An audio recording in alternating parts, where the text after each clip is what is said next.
పిల్లలు ఒకసారి చూడండి, దీన్ని అక్షరాల పందిరి అంటారు. ఏమంటారు? అక్షరాల పందిరి.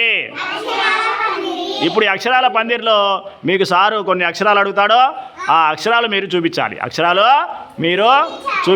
ఎవరైతే బాగా చూపించగలుగుతారో వాళ్ళందరికీ మంచి మంచి ప్రైజులు, గిఫ్ట్లు వస్తాయన్నమాట. సరే, వెరీ గుడ్. సార్ అడిగండి, చెప్పండి ఒకసారి.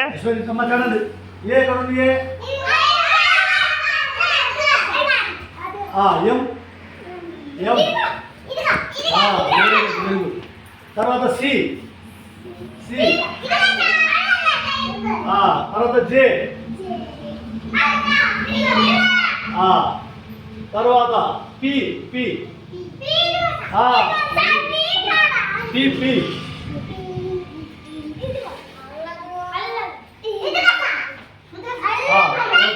తర్వాత జెడ్, జెడ్. ఓకే, తర్వాత ఎస్. Very good. తర్వాత ఐ.